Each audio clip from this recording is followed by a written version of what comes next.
I'm so excited today to have Roberta Fernandez on the podcast. Roberta is a personal and professional development consultant. She offers programs for individuals and organizations that develop emotional intelligence and guide them through a change process to awaken their full potential and realize their highest abilities.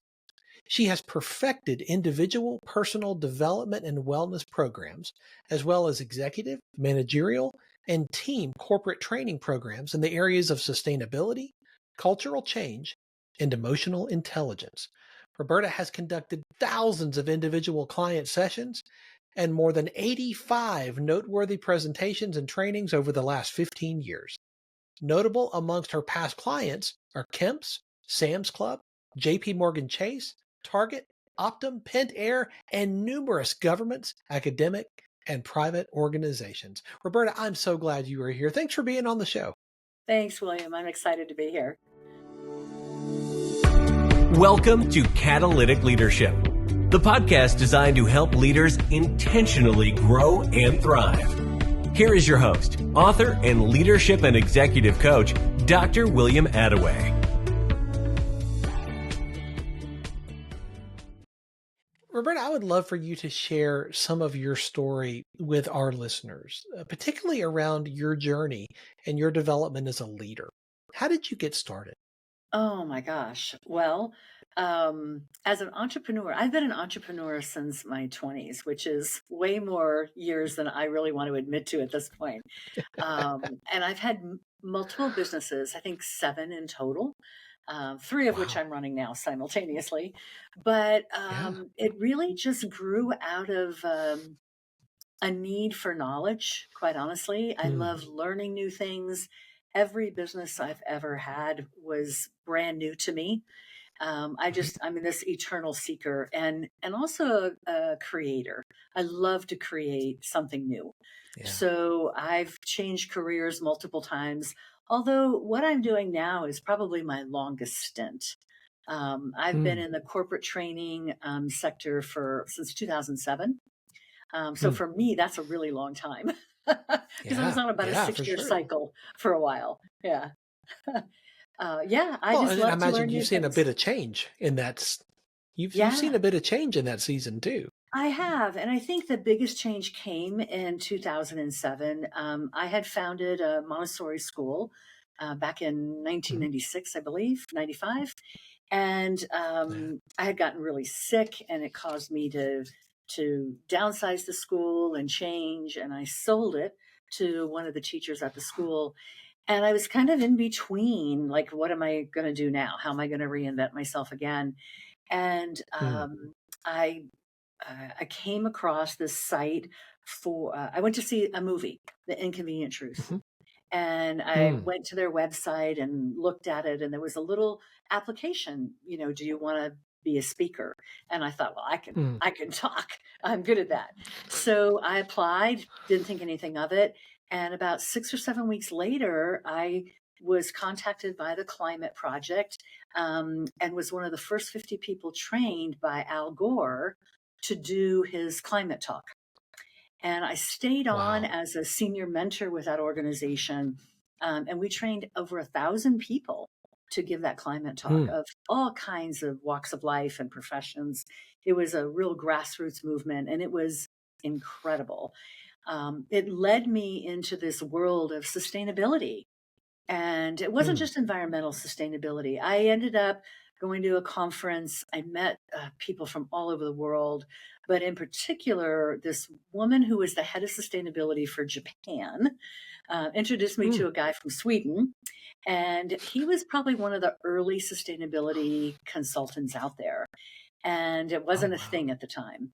And it just totally changed the trajectory of my life and the way I looked at things. And so what I learned was, because that wasn't a very friendly word at the time, there was a lot of resistance to sustainability, a lot of pressure on big companies to do better. And it ended up being really about emotional intelligence and cultural change within an organization. And what I learned very quickly is that you can't change a culture of an organization by simply dictating from the top down. the people in it have to change. And so even though I was addressing sustainability, economic, environmental, social sustainability, it really was about this idea of how people hate change. And Hmm. so a lot of my work ended up in those two areas of change and emotional intelligence. And so since then, I've been training either at the corporate or company level or individually. And the last 12 years, I have worked also as a board certified hypnotist.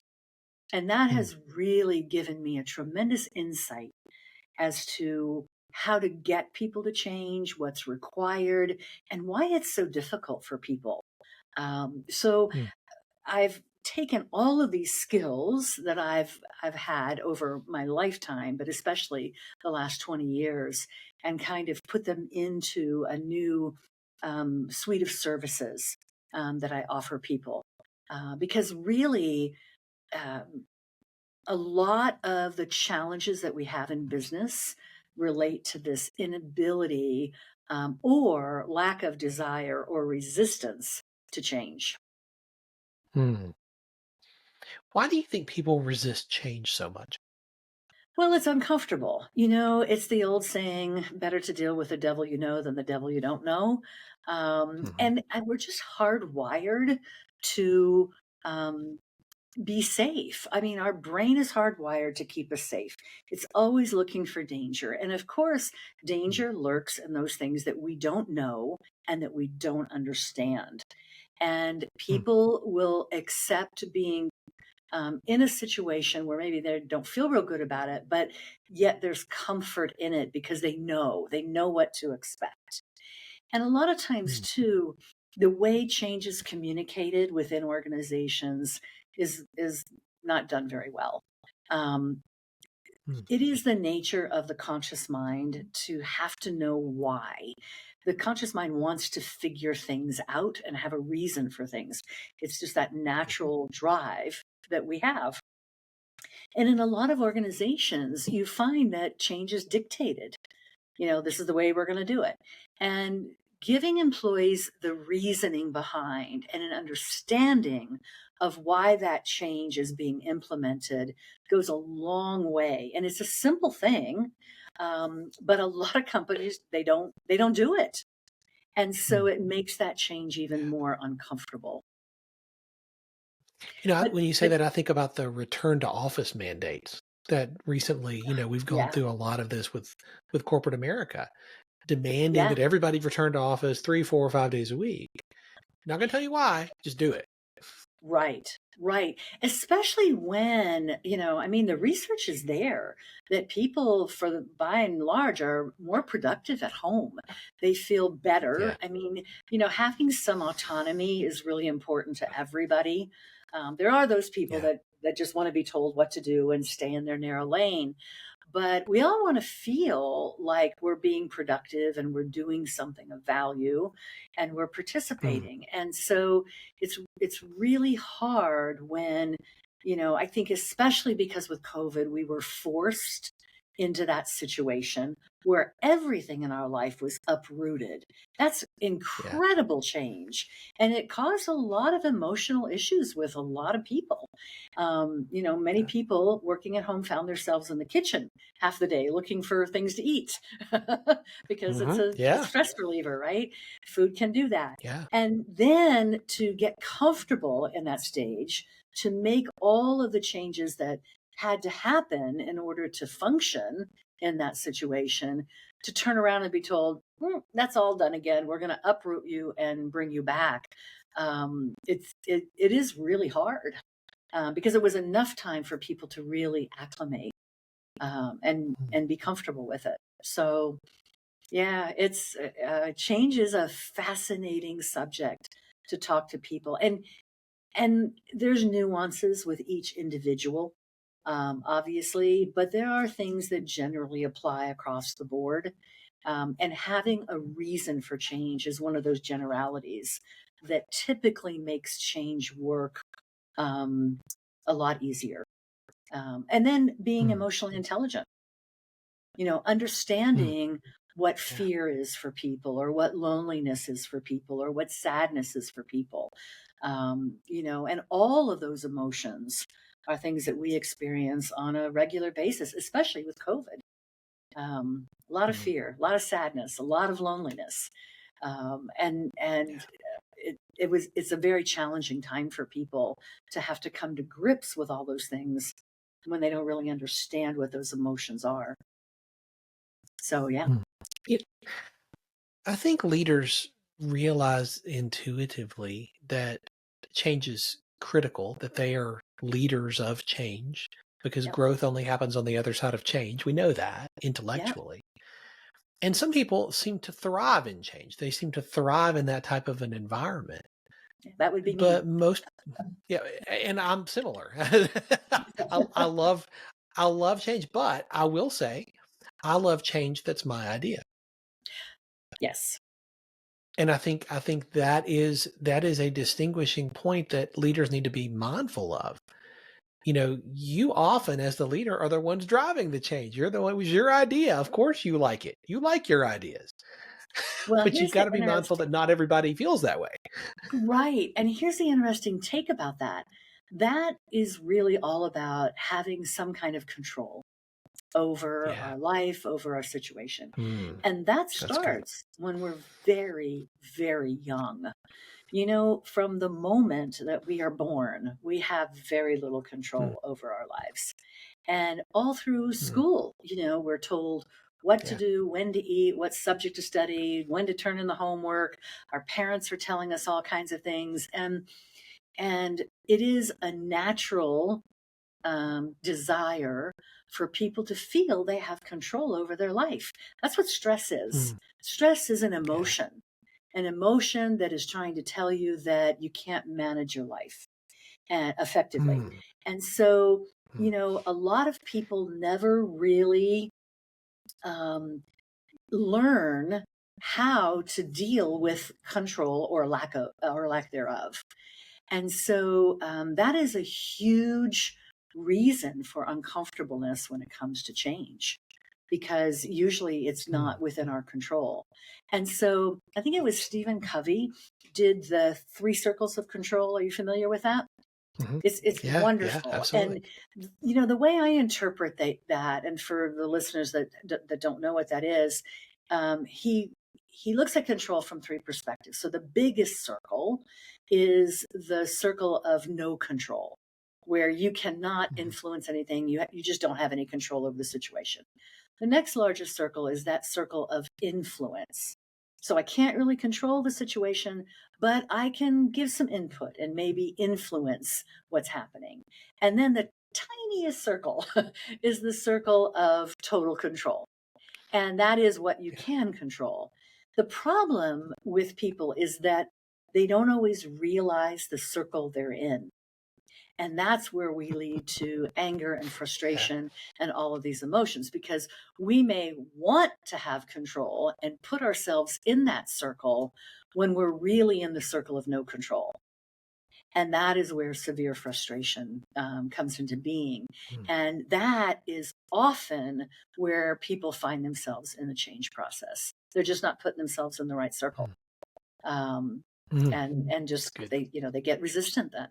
So what can a leader do if they're looking at a team member or a team, and that team is resistant to change and they're pushing back?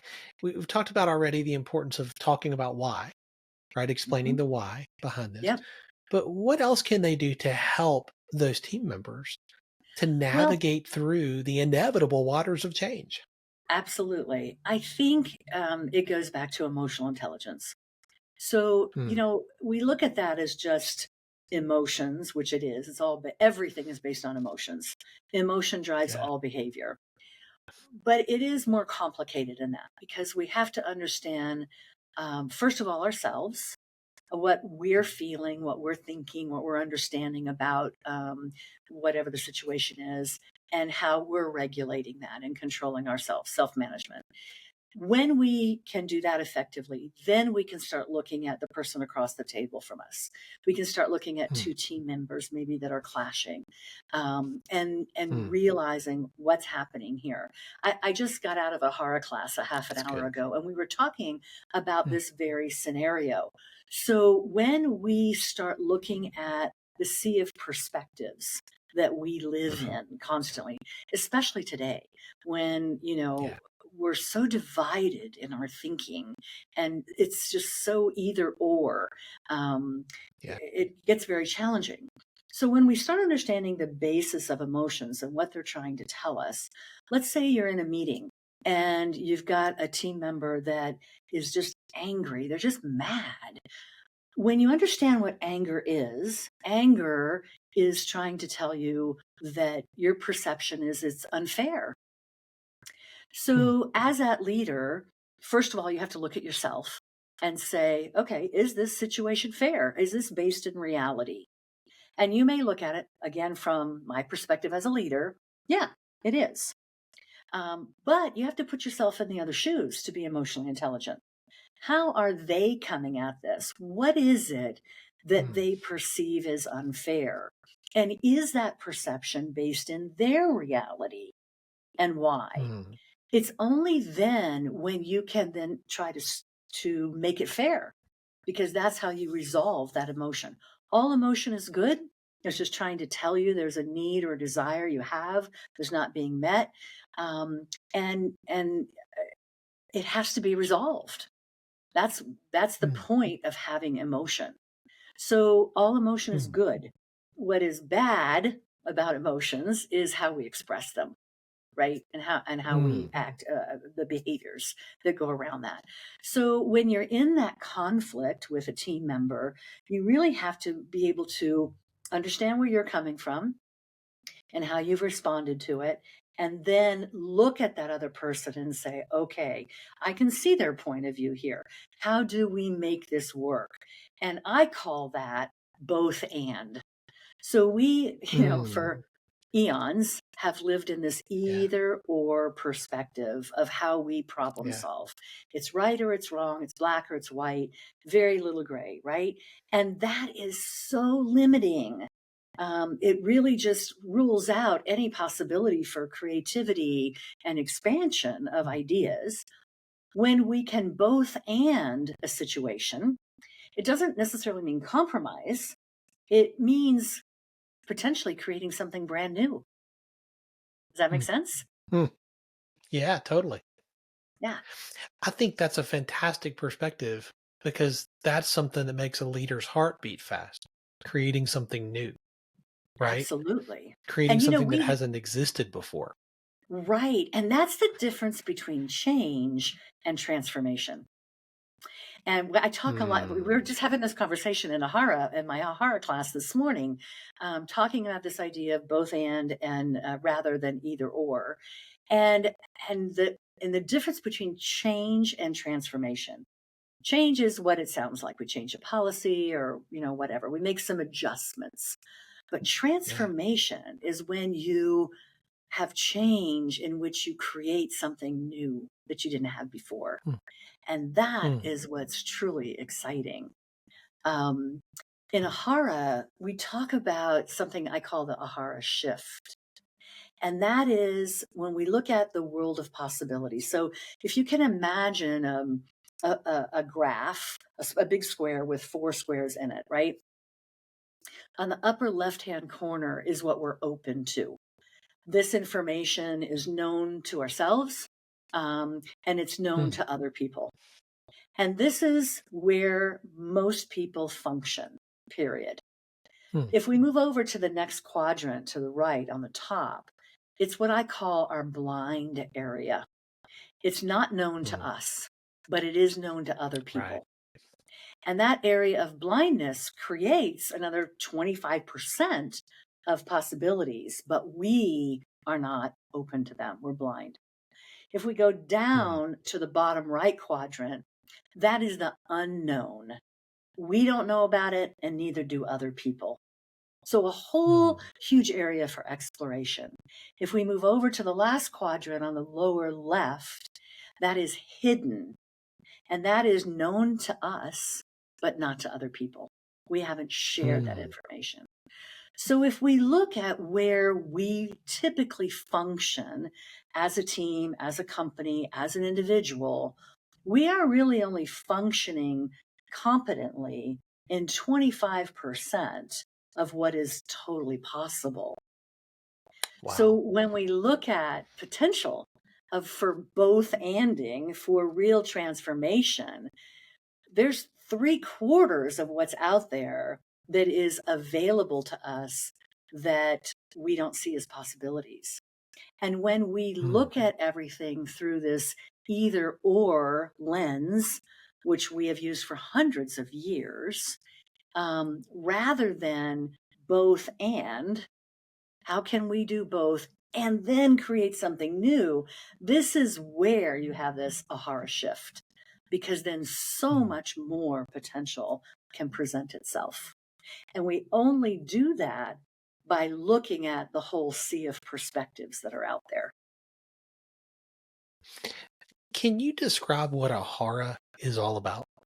Yeah, so Ahara is a process that I created. It is a year-long course that stands for a higher awareness and realization of your abilities. And what I have come to determine in working with, thousands of people over the last 20 years is that we are not aware as human beings. And this is a result of how our brain functions. We have billions of neurons in our brain, and at any given time, one of them is interacting with 5,000 others.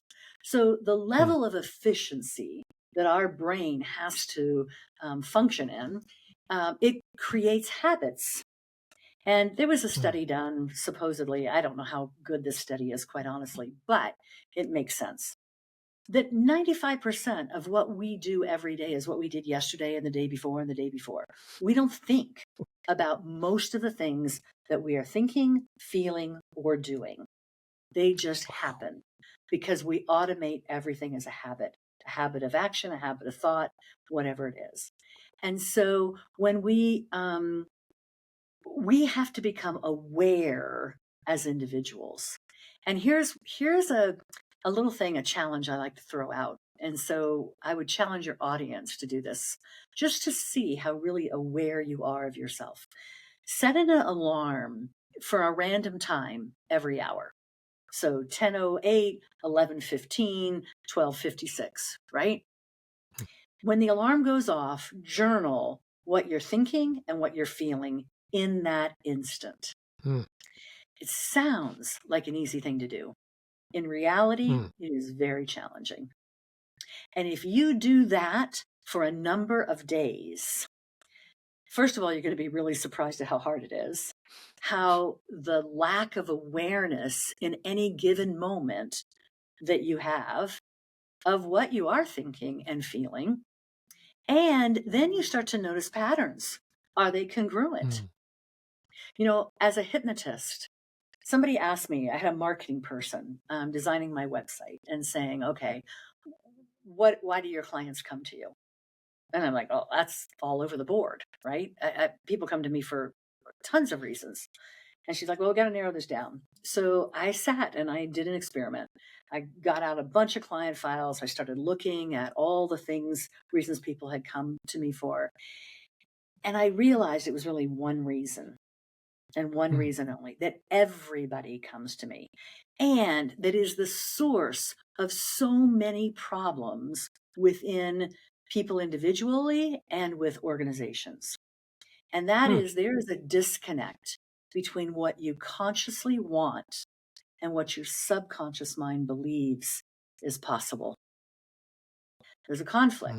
So when you're doing this, what I call the alarm clock challenge, notice, is there congruency between what you're thinking and what you're feeling? Because if there's not, that creates a whole opportunity for potential issues. And I mean in a negative way. So this idea that we need to become aware before we can really recognize our true potential. I mean, it is at the basis of everything. And just like that Ahara shift that I talked to you about, 25% of the things are we aware of. And my guess is that a lot of that awareness isn't even conscious. So we Mm. have a lot of, some people may look at that and go, oh my gosh, this is overwhelming. I look at it and say, look at the potential that we have to grow, Yeah. to make a difference in the world, to improve our businesses, to improve our relationships on a personal level, to improve our ability to be a great athlete or a leader or whatever it is. There's so much potential there, but it all starts with awareness. And Mm. I mean self-awareness. Mm. Yeah, absolutely. I think that is so powerful and so insightful. That grid framework, I'm going to be thinking about that for weeks. Yeah. I think that is so powerful. So I adapted that. There's something, I don't even know where I came across this. I honestly don't even know what the original application is. But you know how things just pop up somewhere in your Mhm. feed or whatever. Yeah. I think I had actually copied this from somewhere. I had made a note of it many years ago, for whatever reason is unknown to me now. It's called the Johari shift. And I thought, oh my Hmm. gosh, I adapted it to Ahara. So whoever the creator is of that, I want to give you credit, even though I don't know who you are. Um, but I started thinking about it in context of this course that I've created and how applicable it is to this idea of either or thinking. And either Hmm. or thinking is everywhere around us, everywhere around us. And when we look at how we have grown as a society and how business has changed, even in the last 50 years, I mean, look at what the invention of the iPhone has done to change everything. Yeah. I remember in 1995, when I started building the Montessori school. We had ages 3 to 12-year-olds in the school. I had never used a computer. I mean, I didn't work at a company, and they really, I mean, Mhm. that was just when desktop computers were coming out, where people had them in their homes, right? And you didn't really Yeah. even know what to do with them at the time, for the most That's part. right. When you look at that, the fact that that's what, 35 years ago, that's nothing. Yeah. How that has changed everything in our society, for good or bad, right? I think mostly for Yeah. good. But we Yeah. haven't changed how we think. Yeah. And that has opened up this huge potential for possibilities, what we're blind to, what's unknown, and what's hidden. We have to start thinking differently. And that's the premise of Ahara. I founded Ahara on Einstein's quote that says, we can't change the problems we've created with the same thinking we got us there. And Mm. I created Ahara because I see we have huge issues in this world. We have huge problems that we've been trying to solve for a long time in the same old, outdated way, and is not working. And it's never going to That's work. good. I mean, I talked to a leader the other day, and he was in the banking business. This is an old client of mine. And I wanted to talk to him about Ahara for his leadership team. And he's like, oh, no, we can't do that. We're just going through a tough time. We're getting ready to lay off about 600 people, whatever. And I wanted to shake him. I wanted to say, you're doing the same thing you've always done. You have a good cycle. Things start turning. You decide to lay off a bunch of people. You lose all your good talent, right? They're going to go Mhm. somewhere else. Things will start picking up again. You get a lot of bad press in the meantime and a lot of unsatisfied customers. And then you got to go back and hire people again. This is the Yep. same cycle that businesses have been repeating for decades. And Yep. there's never going to be any change unless you change the way you think, you change the way you problem solve. So with Mhm. Ahara, we want to stop focusing on where you are and what was, and focus on where you want to be. Mm. Because until we do that, whether you're an individual or you're a business, and really start focusing on the solution. I mean, Einstein said it's the same level of thinking. It's different when and I know this as a hypnotist, what you focus on expands. You're just going to get more of the same. So if you continually focus on your problem, there's no way you can find a solution. Because it's different contextually, energetically, everything. So we have to start focusing on what we want, not what we don't want. And it's pretty hard because if you look at things like this, an issue as a stick, there's two ends of the stick. There's what's wanted on one end and what's not wanted on the other end. And the first thing that happens is that old, don't think about the pink elephant over there. What do? We think about the pink elephant. We may think we're focused on the solution, but we're really focused on what we don't have. So it's not an easy thing that I'm suggesting, because this is hardwired into us as human beings, but it is a possible thing. We just have to really look at how we approach things differently. I was listening to Colin Henderson the other day talk about this coaching. He coaches high performance athletes. And he says the biggest challenge comes when he's dealing with an athlete and their performance has started to tank and go down. And he said, he's like, what are you thinking about before you go out on that pitch or on that floor or whatever you're out on? What are you thinking about? And almost inevitably, it's the same phrase. When their performance does this, he said, you can almost always trace it back to them thinking this: don't mess up. Oh yeah. Don't mess up. Yep. Don't mess up. The brain does not really grab onto that first word, don't. It doesn't treat the negative the same way it treats all the other words. So what your brain is actually hearing is you focusing on messing up. Oh yeah. That's the first rule as a hypnotist. I mean, I'm an instructor, so I teach people how to do what I do. And so, the biggest fear as a hypnotist, because we know the power of words, and the brain doesn't hear negatives. It doesn't hear the don't. It doesn't hear the never. It just doesn't relate to that. And the subconscious mind is really literal. So, for example, if a new hypnotist is working with a weight loss client, they say, you'll never eat pizza again. The brain hears, you'll eat pizza again. And, it's a huge fear of hypnotists to watch their words. And I tell them it's not rocket science. You just go back in and fix it, right? But, even there, but there's other ways. And I know this sounds really nitpicky, but words are important. And so the way you say that is you avoid eating pizza again, right? Yeah. Because the brain will hear absolutely. that. Yeah. And Absolutely. The thing about all of this, you mentioned athletes. I work with a lot of athletes, a lot of professional athletes too. So very high performing individuals.